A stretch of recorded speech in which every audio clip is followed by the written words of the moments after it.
yung una kong i-announce ay yung mga taong sinisimulan na nating imbestigahan at eventually kailangan managot. So I will be announcing and flashing on the screen 10 individuals from regional directors to district engineers that we have received reports of lavish lifestyles, and don't worry, you will get copies of this. And mga reports na rin ng mga nag-implement ng mga either ghost or substandard projects. Kasama na dito, initial pa lang to ha? Initial pa lang to, no? So let me read them to you. So, nagpadala kami ngayon ng mga iba't ibang show cause orders, no? May proseso tayong kailangang sundan dahil marami sa kanila ay mga civil service employees or officials and may kailangang proseso. No? So, ang unang step ng proseso, kamukha ng ginagawa natin dati din sa DOTR, sa mga tinanggal nating mga LTO, OTS, etc., etc., may proseso ito. At simula pa lang ito. So makikita nyo dyan, yung mga show cause orders, bibigay ko sa inyo yung mga show cause orders na pinadala natin sa mga opisyalis na ito. Unang-una, Regional Director Gerald Opuencia ng NCR, reports of lavish lifestyle above their means. Kasama na to dun sa order ng ating Pangulo ng lifestyle checks. No? RD Danilo Villa ng Region 7. Again, lavish lifestyle ito. Lavish lifestyle ito. Former RD Gerald Pakanan ng 4B. Ito yung regional director na nag-implement nung in-inspect natin mga proyekto sa Oriental Mindoro. Nakita na naman natin na very substandard. So yan, pinadalan din natin siya ng show cause order. Si RD Gaddafi Tanggol ng CAR. No? Ito din ay base na rin sa mga narinig natin at na-report sa atin ni Mayor Benji Magalong na na mga tinatamper na dokumento. So in the spirit of command responsibility, pinapadala na rin natin ng show cause order si Regional Director ng Cordillera Autonomous Region. Si Attorney Brandon Raya, ito, lavish lifestyle. Konektado to dun kay RD Danilo Villa ng Region 7. No, may mga report kami dito at later on maglalabas kami ng mga Facebook posts nitong dalawang taong to, si RD Villa at si Attorney Raya, na maluluhong mga pamumuhay. No, meron pa kami nakita dito na gumagamit pa ng mga chartered airplane, no, para bumiyahe. No?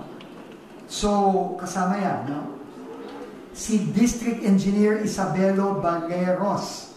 Ito ay former DE, former to, no, na natanggal na pala ito nung hindi na na-implement nung time ni Secretary Bonoan, no?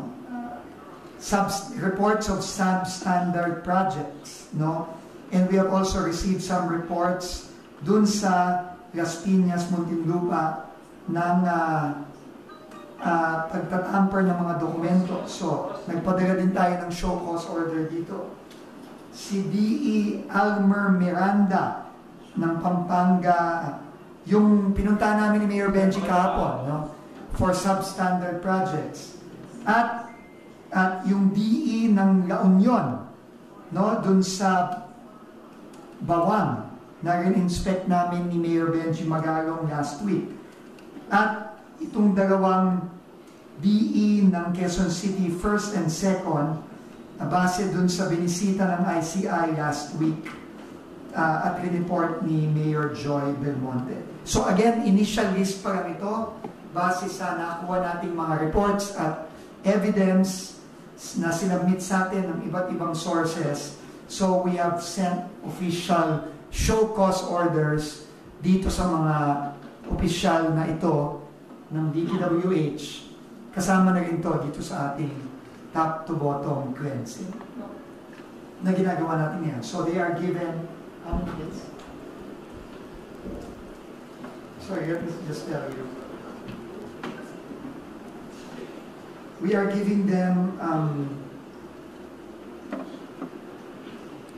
5 days to submit their written explanations of the reports that we have received against them, and later on, depending on the results of the investigation, appropriate administrative charges will be filed against them. And ito yung proseso kasi nakasaad sa civil service law natin, so kailangan tayong sumunod na. So, initial pa lang ito, nakikita niyo yung kanilang mga pangalan at yung mga alleged violations niya, no? Iba mararangyang pamumuhay above their means, yung iba naman ay dahil sa substandard projects na nakita na natin at ng ICI, at yung iba din ay possible alleged tampering of documents sa kanilang mga areas. So, tuloy-tuloy ito. Sabi ko nga, pasensyahan tayo dito. No? Kung akala nila ng mga opisyales na hindi ko siseryosohin yung sinasabi ko from the very beginning, I hope this is proof that we are serious, that the President is serious about this. Okay? And we will spare nobody, top to bottom. Okay, top to bottom, we will spare no one here. No? Kay Yusek pa yan, kay former Secretary, Yusek, ASEC, Direktor, RD, DE. Kailangan umayos na itong institution na ito. And it starts with accountability. Kailangan managot.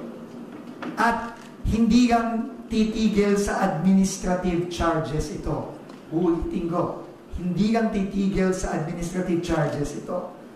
Kung may ebidensya na kasabwat sila sa mga maanumalyang proyekto, lahat yan mananagot at isasubmit natin lahat ito sa ICI. Okay? So, simula pa lang ito, at hindi ako magtataka kung linggo-linggo mayroong bagong ganitong listahan. Okay? So, ulitin ko. Sa mga kawanin ng DPWH, number 1, sumunod kayo sa 2 order na ginabas namin to cooperate fully with ICI at i-preserve at i-submit lahat ng dokumentong required ng ICI. Meron na kayong kopya ng orders na ito, isinapubliko na namin ito, kailangan silang sumunod. Kung hindi sila sumunod, ganito din ang mangyayari sa kanila. Makakasuhan sila administratively and even criminally. So, sumunod na kayo ngayon pa lang.